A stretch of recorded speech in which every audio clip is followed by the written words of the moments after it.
So again, right, the idea is exactly the same, right, as was whatever we did. So how do you do this? So let I'll call x star comma y star be the actual locations. Okay, I think I have to write bigger. Be the actual locations corresponding to the maximum value.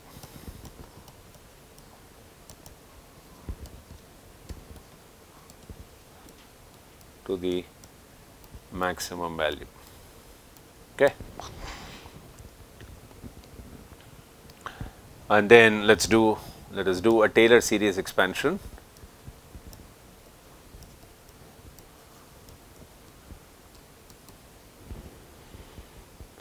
Probably this course uses a Taylor series the most, I think. I don't know how many times do you use Taylor series in other courses to this extent. I mean, I don't know, right? Every other topic has Taylor series kicking in, right? About this detected, but this is more like an application, right? About the detected corner point x c comma y c. So we have a corner detected at x c comma y c, and the actual corner we believe is at x star y star, right? So the corner response, okay, let's actually write that down, response function. Suppose right, we would express it as a kind of a continuous function, then this is some f of x star y star. So suppose we say that x star, let x star is equal to x c plus, let's say, delta x, and y star is equal to y c plus delta y. Okay, that means in the neighborhood of x c comma y c. So this we can say is the value at x c comma y c, and then account for how far away you are from that point. So delta x, let's call this fx, and this f is the corner response function, by the way. Okay, fx of x c comma, so this evaluated at f c comma y c, no, x c comma y c plus delta y f y x c comma y c plus some second order terms and so on, which we can ignore. Now what should we do next if you want to refine our estimates, our estimate of x c comma y c? We want to refine it. So what do you think you will do? F is that m, but now expressed in a sort of a continuous form. So what shall we do? If x star y star was actually the maximum, then something should happen there, right? So what is that? If you compute a gradient there, that should be 0. Okay, that is what we should obviously use. So we should say fx. So if I take the gradient value at x star y, because that's the maximum, no? So its gradient should be 0. So then this will be like fx of x c y c plus delta x fxx of x c y c. And then similarly I also know that fy should be 0 at x star y star. So I can write this as f of fy x c y c plus delta y fxy x c y c. There is something that I think I probably missed out. 1 minute, huh? Yeah, here, right, I missed out, no, fx. Okay, in this one, right, I missed out, no, fx plus delta x fx, and then here also, this term I missed out, right. So this should be, okay, so I think this should strictly be fyx, right. I mean, if you want to exactly follow what we have there, fyx, and this will be fxy, right. This will be fxy xcyc plus, which one? No, 1 minute. See, fx, right? So that is this derivative plus delta x fxx plus delta y fxy xcyc. I mean, it's actually dou by dou x, no? It's dou by dou x of this guy. So it will be fxy is like dou by dou x of actually dou by, so it's like dou square f by dou x dou y. No, what is the problem? There is a problem here? Down. No, yeah, down. I'm not. No, the first one, okay. Is that okay? Okay, now the next one is with respect to y, right? So we have fy plus fyx plus delta y fyy, no? Ah, okay. Oh, this one you're saying. Sorry. Yeah. Is that what you're referring to? Okay. I thought the problem was with respect to the derivative. Okay. This is okay. This is fine, right? Or is that a problem? Okay. Delta y fyy xyc. Okay. But this we know to be 0. Right? This we know is 0. This we know is 0. Right? Therefore, what would you do? So delta. So we just have to write delta x delta y in terms of, in a kind of a matrix vector form and get delta x delta. That's what we want. No, I want to know where is the delta x delta y. Okay, so I think that I'm just going to write down this matrix. Okay, which you can verify is okay.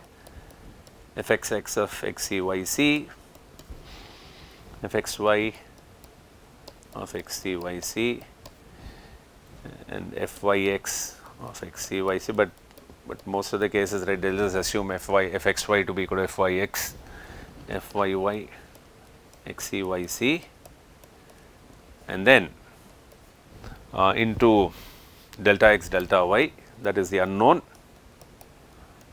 to be equal to minus. So the sign and all, right, we need not worry because delta x could itself have been a negative quantity about delta x and delta y. But anyway, if you write it in this form, it comes out to be fx xcyc fy xcyc. So all these quantities are known now, but this how do I calculate? I need a second derivative, right, along x.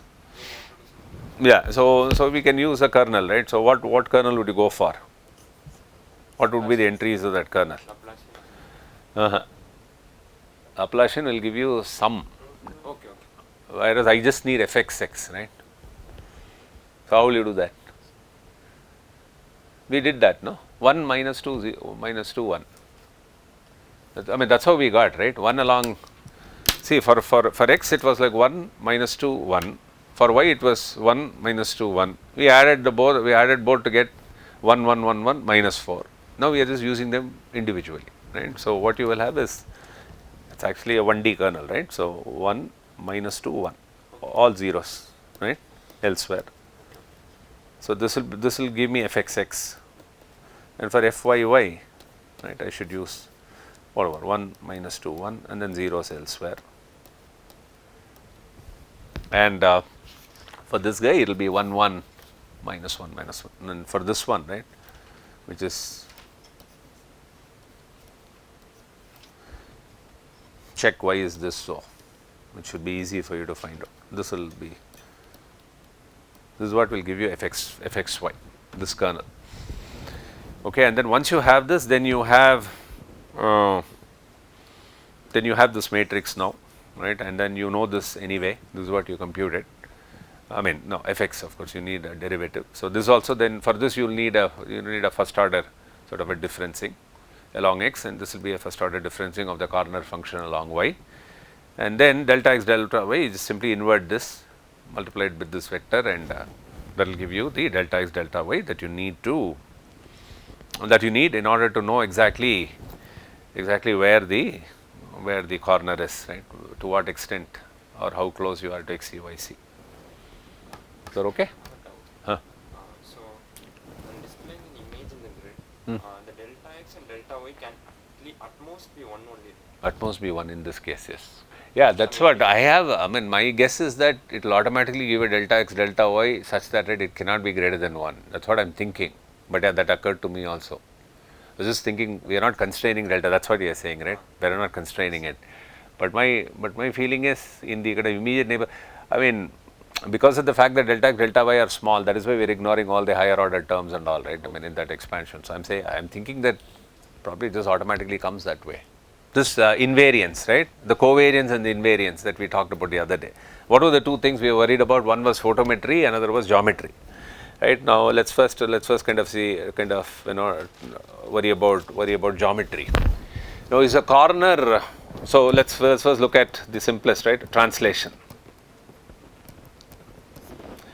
So is a corner covariant with respect to translational operation? It is, right? So corner as a feature is actually covariant. What about the strength of the corner? That is actually invariant. Okay, strength is invariant. What about rotation? Again, corner feature will is actually covariant.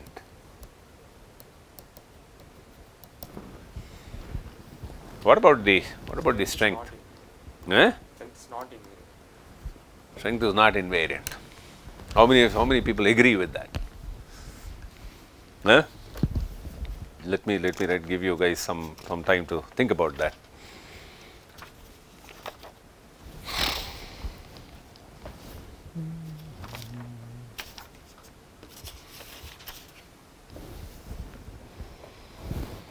So what will happen? I mean, so you have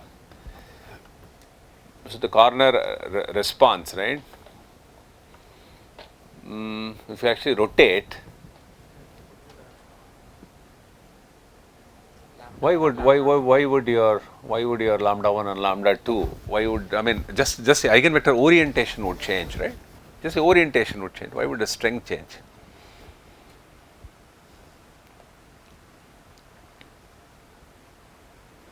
The feature is covariant, but why is the strength why is the strength not invariant? So by rotation you mean 2D rotation? 2D in plane. Okay. Lambda 1 and lambda 2 change. No, eigenvector directions will change. Oh, okay. I got it. Strength is invariant. Check this out, no? If you are still doubtful, take a corner, rotate. The derivatives will rotate by the same angle you are rotating them. Okay, but the lambda will yeah. I got confused with the vectors and the values. So what about scaling? Scaling the entire image. Scaling the entire image. Like zoom in or zoom out, right? Something like zooming in or zooming out. So what will happen? A corner is covariant.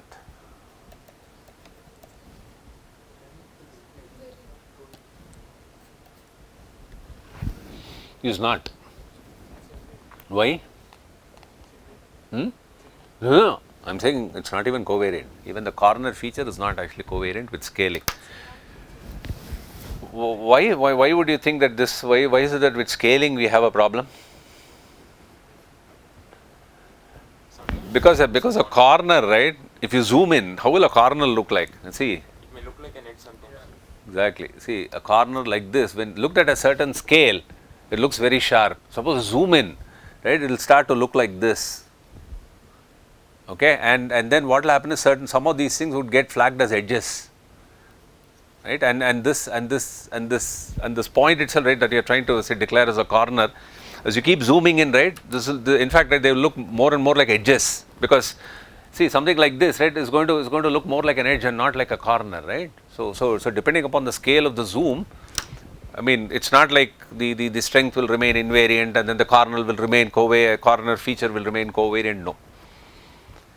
Okay, so as far as the scaling, which basically means that anything above that, you can do a fine whatever you want to do, right? Which is like involving scaling along different directions, whatever you want to do, scaling and above.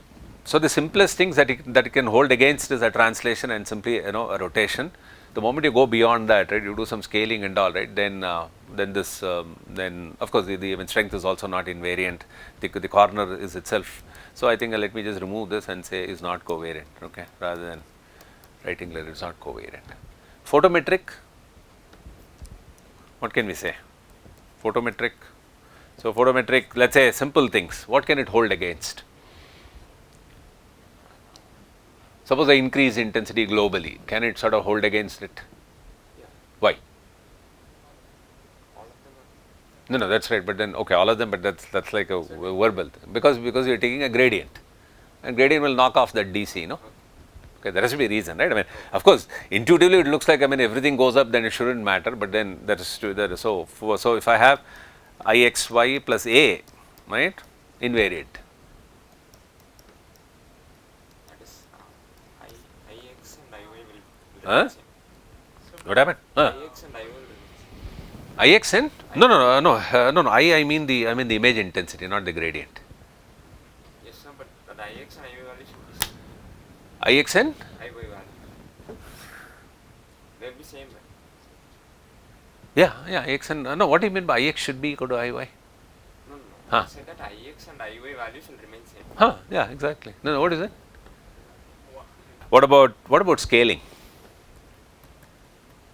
Yeah, it will be invariant, but strength will increase. Its strength will all, but then it will all go up by A, because the gradient, right? Multiply the gradient will also get scaled by A. So really, right? Nothing much will happen. So in that sense, right? It can actually hold on against these two.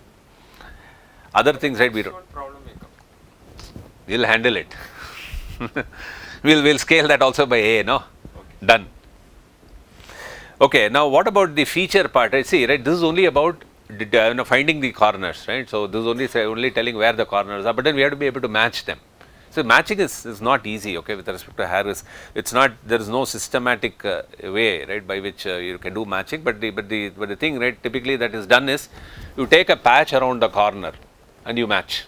So it's like saying that one image, now you're crossing across two images now, right? Assume that right, you did a Harris corner kind of a detector and you found a bunch of corner points. You did a Harris corner detector on the second image, which is supposed to be of the same scene. Okay, but then taken from a different viewpoint, let's say, and then you get again a bunch of corners. Now you want to be able to, so for each one of them, you know how to do all of this. You have arrived at all the corner points. Now you have to match, right? I mean, that is how we said, right? If you want to do the stereo, if you want to do object matching, recognition, panorama, right? Everything requires a match. So now, so the point is that we need to be able to tell, right, that this point is that, this corner is that. So one way to do it is, one way that is recommended is you take a patch here and then you take an image patch here and try to match them. But then there is something, right, that can go wrong, because if there is a rotation and all, then there is no point matching just like that, right. So what is typically done is, because you know that the eigenvectors are also rotated by a certain angle, you know that angle, right. So what you do is you kind of derotate this patch, which is, I mean, let's just assume that it can be done, right. I have not talked about how you do geometric transformations on images, but it's not such a big deal. So you can actually derotate the one of the patches, right, with respect to that theta angle, and then you do a correlation. And again, this correlation and all is done in a fairly sophisticated way, what is called a normalized grayscale correlation and all. I mean, the idea was not to kind of go into all that, but just to, and then some people in fact use the corner, use the ratio of the lambdas also to sort of, to be more sure. I mean, not just the cross correlation, because you anyway have the lambdas, right? And as we said, if it is a pure rotation or something, right, then even the ratio of the eigenvalues or the eigenvalues themselves, right, you could also use them to be a little more sure. But the key thing is actually patch matching. In fact, it's stereo, right? This is what is done, right? So this correlation is what is done, right? So you have a point here, right, one image, and then you have a second view. But then in stereo, right, it's much more what do you call, I mean, you know exactly where to look for, and along that row you can actually search, right, you can do a cross correlation to find out. But here, right, you are actually flagging automatically corners which are like standout points, right, which are already screaming for attention, right, in a sense. And therefore, right, and typically, people reduce a search and all, people do it in a smart way. They don't go around looking at all the corners, right. Just assume that probably this much is all that would have happened geometrically, and therefore around that region, right, you look for something, and around that region there can be only 2 or 3 corners, not like too many of them. So you try to pick which one of them is most likely correlate intensities, right, and then kind of decide. And this normalized grayscale correlation you should typically do, because one could have a slightly higher intensity, it could have been taken on a different day or a different time, so there could be illumination issues. Therefore one does what is called a normalized grayscale correlation. Okay, that's how you do, and that is how you can do a corner detection. Okay, now corners are not the only points, right, which are actually interesting, because anytime, right, you look at an image, right, I mean, what we sort of loosely define as blobs. Okay, so in an image, right, suppose I showed you a flower, so suppose I showed you a flower field, which is a standard example, which I think I'll also show you in the next class.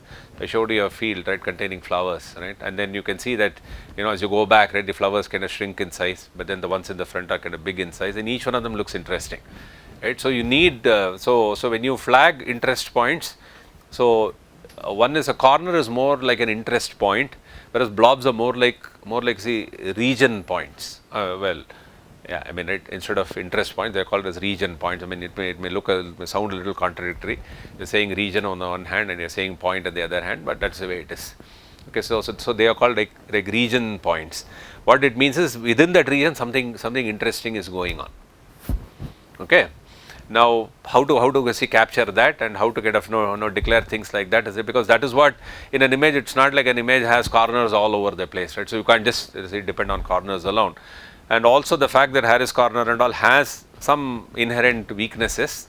So the idea was to actually is to come up with something. So then there was a lot of work during that time. In fact, between the 90s and 2000, a lot of work was going on in terms of what could be what could be what do you call strong features, good features. So right, so so people came up with, so this one guy came up with what's called SIFT, right, scale invariant feature transform, which is what I will talk about next class, and that is actually robust to a lot of things. I mean, it's robust to translation, rotation, scaling. It's and even illumination changes to a certain extent. But it's and the way they build it up, right, is also very systematic. And that I think that is what I think we will do in the next class.